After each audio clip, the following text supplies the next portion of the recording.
I'm Tyler, and right now I'm back again with my Ender 3 Pro 3D printer. I've had this printer for probably close to 8 months now. The last review I did of it was about 6.5 months ago, back in July of last year. When I posted that review, I thought very highly of the printer, and I still do. I've been doing a lot of printing with this over the past few months. I haven't really been keeping track, but I've probably printed easily several thousand grams of filament through this thing. I've been doing hundreds of hours, just little things around the house and all over the place, little figurines. But before I get into some of the new prints I've done, I kind of wanted to split this up into a few parts. I'd like to go over the good of the printer, also the bad of the printer. There are a few things I have a few little complaints about.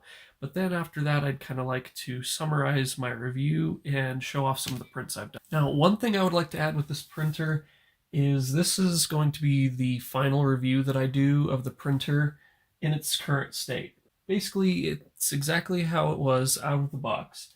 And from now on, I'm going to be making a few little upgrades and changes to it, including some upgrades that will hopefully fix some of the problems I'm going to talk about in the next part here. So now let's just go ahead and talk about the good of the printer. Overall, this has been a very good printer. Right off the bat, this thing's cheap. This is a very affordable printer, especially for the quality of prints you're going to get. The first printer I bought was the little Creality Mini Delta. It was about $170, and it was a decent beginner's printer. But now for $170, give or take, you can get the base Ender 3, which I would say is a much better printer. Like, you have a great build space, about 8.5 inches, or I think it's 220 millimeters by 220 millimeters. You also just get great print quality. This is definitely a budget printer, but it is by no means a low quality printer. Honestly, the printer is capable of a lot. It just comes down to what you're doing with the G code. But affordability, it's very affordable, and you're getting a great product for the price you pay. Now, the second thing I already kind of touched upon is the build space. This isn't a CR10 or, this isn't a massive printer, but this is a very decent build space. Like I said, 220 millimeters. In inches, I think it's about 8.5 inches of build space that you got. And it's square, so you can fit quite a bit in there. It's not like the Delta printers where you're limited to kind of the circle area that you have. If you want something bigger, you're going to have to spend a little more money.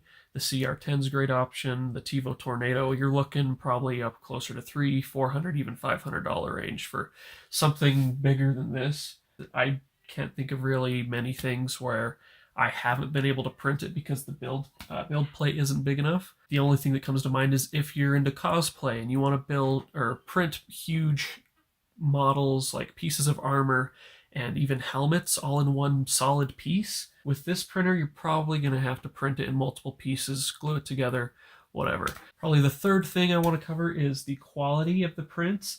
Like I said, it is kind of reliant on the G code you use, so the user is partially at fault for prints not turning out quite right. You have to kind of make sure the machine is set up right. You have to make sure your G code and settings are just right to get good prints. But I mean, right out of the box, you can get pretty decent prints. Here's one of the first prints I did right out of the box. It's not the best. There were a few little imperfections on it, but it turned out really well.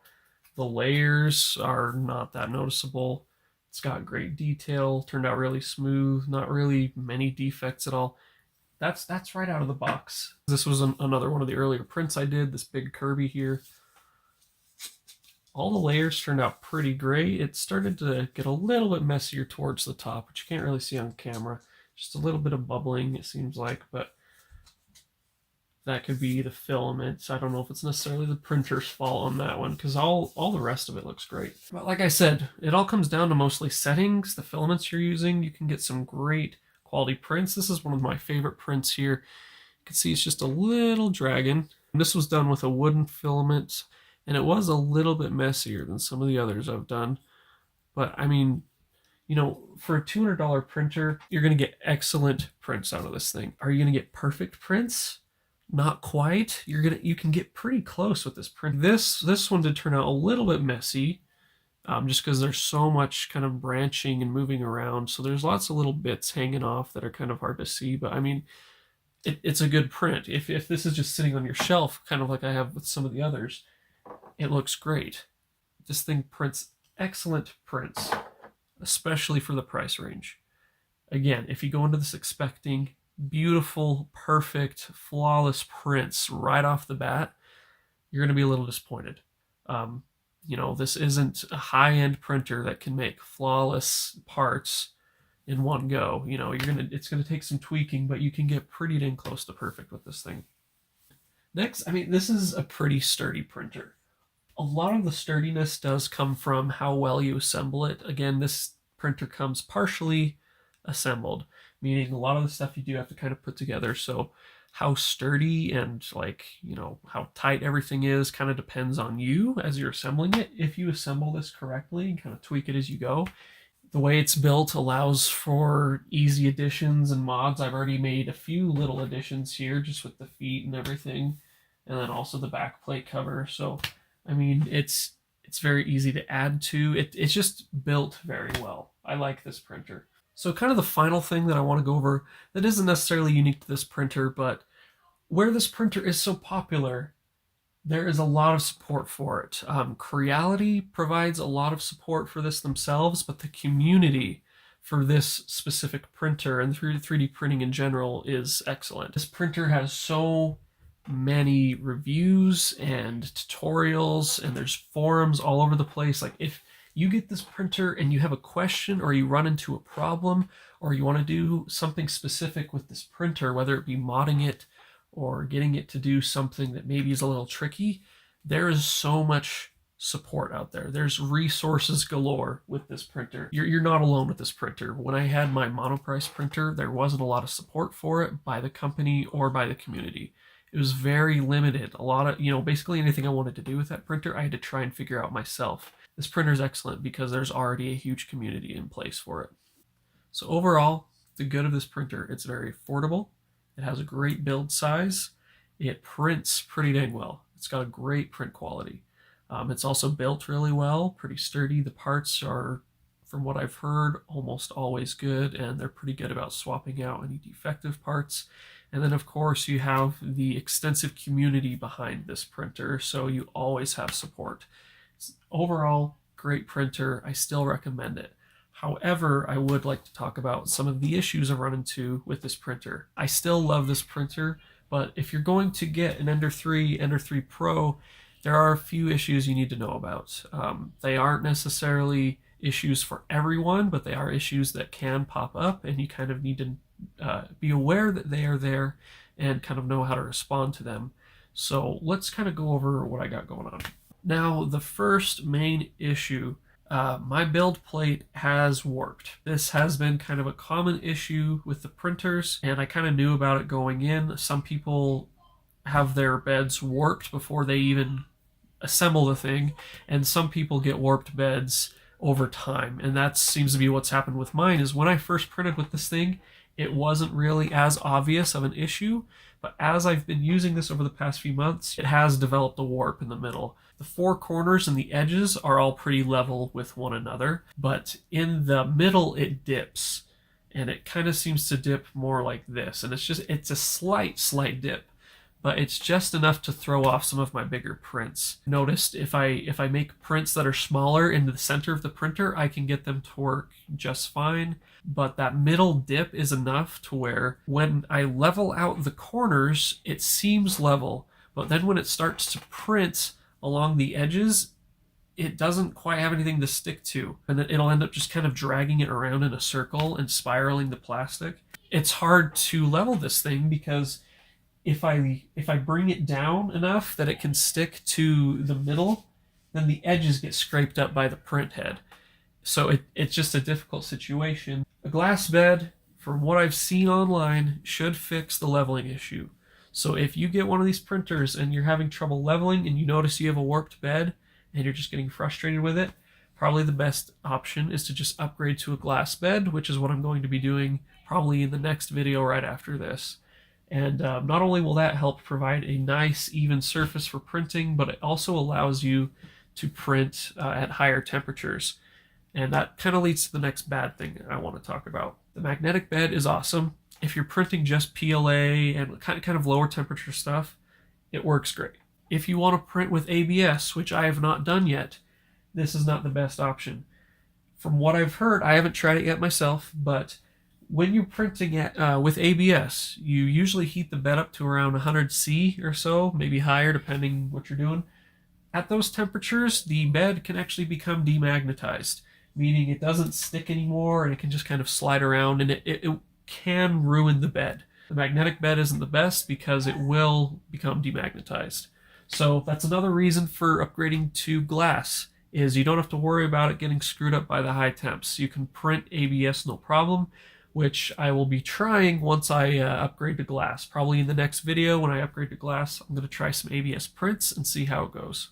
Okay, so while we're on the topic of the bed, I do want to cover one more thing. Like I said, I do like the magnetic bed, but it has kind of been a little bit of a nuisance in some ways. I don't know if you can really see, but there are some like cracks and little bubbles and deformities in the bottom of this.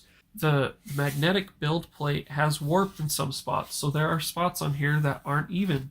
They bubble up, and you can see that when you're printing the first layer of a print and trying to level this thing, it'll be going perfectly until it tries to print over one of these bumps, and it won't stick. So there will be like gaps and bubbles in the bottoms of some of my prints. I don't know if, in fact, right here, you can see like all this bubbling. That was because it printed right on that area where the build plate was raised and warped, and it kind of ruins the first layers of the prints. You can see there's been a few. I've definitely used this. I've been using this constantly, and it's still very usable. But like I said, the warping is a little bit annoying, and the fact that it's constantly breaking in places, and it's hard to peel stuff off and use this without breaking the magnetic material. It just loves to break. One thing I've noticed is this arm right here likes to droop towards this end. So I've had to tighten those screws back behind here a few times now to keep this from drooping. And what happens is that this end comes down just a little bit, so it will be level just fine over here, but then when you start to move the head over here, it starts to hit the build plate and drag against it. And there's been a few times now where the only way to tighten this is to take this whole top off, bring this up and off, tighten those screws, and then put it back down and bring it back on. And honestly, it's kind of a pain to do that. That's something to keep an eye out for. Just kind of perform routine maintenance on these things. Make sure all the screws are tight, make sure everything's still sturdy. Take a few things apart if you need to. Check your leveling and just make sure everything's good before you start printing. Do that every few weeks just to make sure everything is sound. Otherwise, you do run into some problems like I have. Now, the final thing that I would like to kind of gripe about a little bit is the board that comes with the Ender 3. Right now, the stepper motor drivers are very noisy. This thing makes a lot of noise. Like, you hear the fan and everything, which is normal, but it makes all these little noises as it's powering the stepper motors, and it's very noisy. It sounds like some weird techno music, like sound effects. It just makes these noises constantly. It's very noisy in all the movements it does.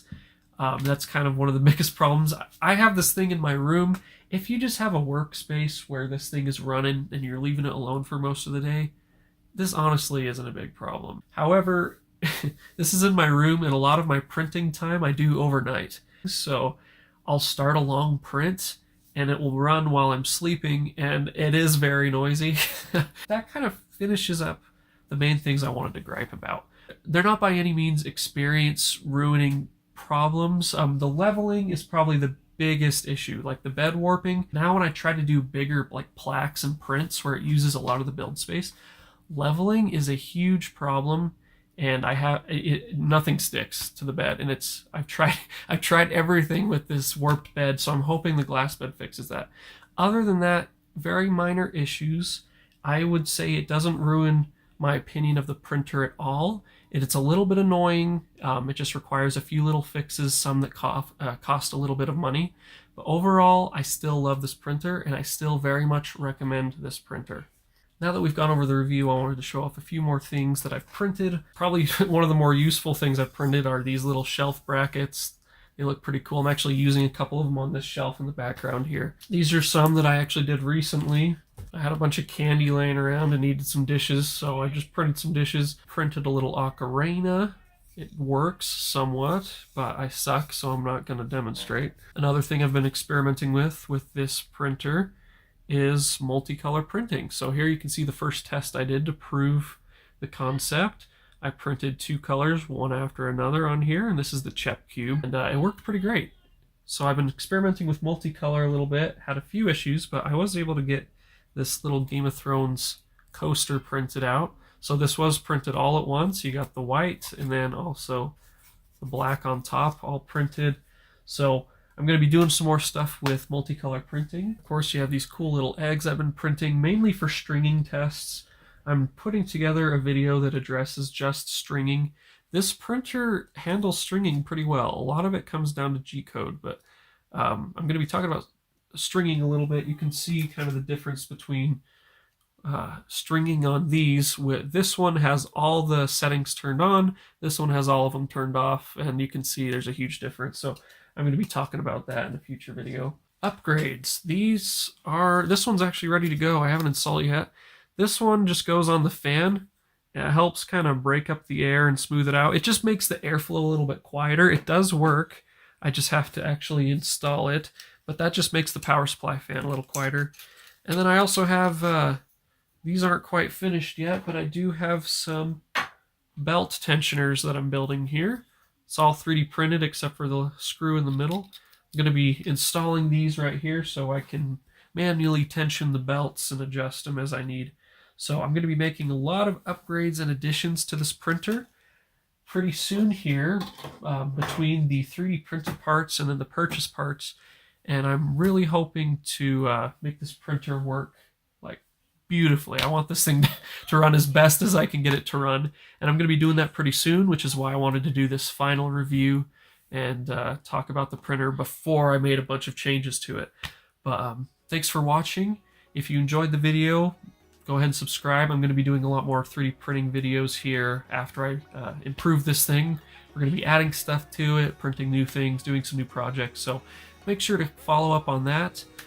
If you're looking to get a 3D printer, highly recommended. Very affordable, great printer, and the issues I run into really aren't super bad. We're going to be working on some of those. But thanks again for watching, and remember to make something today.